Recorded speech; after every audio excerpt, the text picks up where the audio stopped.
stocks sort of bouncing around a little bit today, but our next guest thinks we could be in for a major pullback. John Mauldin is the president of Millennium Wave Advisors, where he oversees $600 million in assets. He also writes a weekly newsletter, Thoughts From the Frontline, that has about 1.5 million subscribers. John, visiting us from Dallas, Texas today. Good to be here, Julie. Thanks a lot for coming in. So a 40% pullback. I mean, we've talked to a lot of investors who say maybe we'll get a 5 or a 10% correction.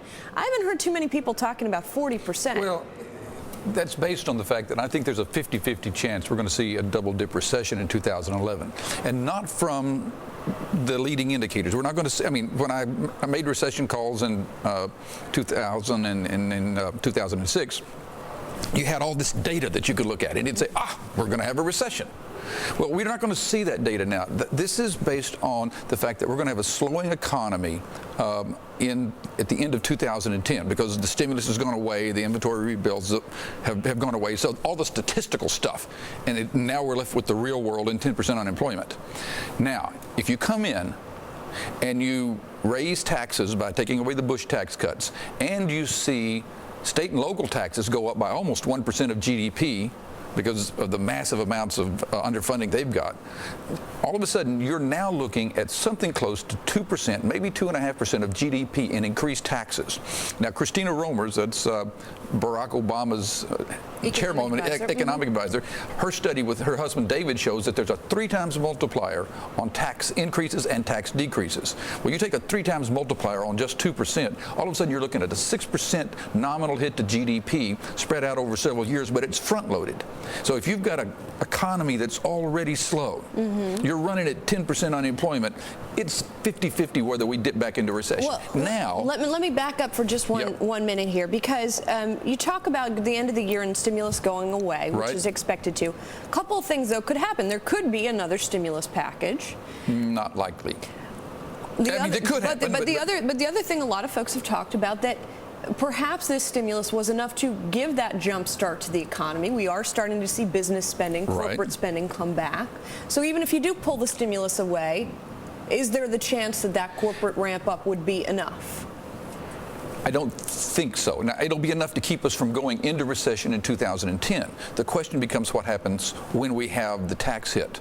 And if you have a recession, on average, stock markets go down about 40%. So, you know, you just have to say, right now, where's my risk, where's my pain tolerance? And I'm not saying that you should pull out of the market today, but you should be aware that this is a trader's market.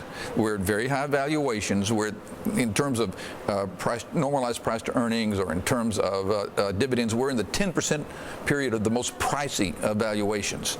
And so that's not a good time to think about entering. If you're already there, then put some tight stops on it, pay attention to what you're doing, and watch what the economy is going to do. Now, John, one of the things you've talked about in your blog and also in various interviews is the velocity of money. Can you explain that to folks who don't know what it is and why it concerns you where it is right now? Well, the velocity of money is basically how fast is the money going through the economy.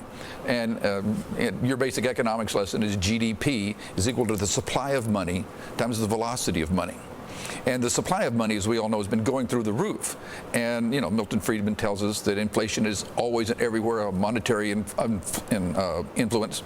And, you know, the gold bugs are going nuts because, you know, gold and inflation's not going through the roof. Well, why not? The velocity of money slowing.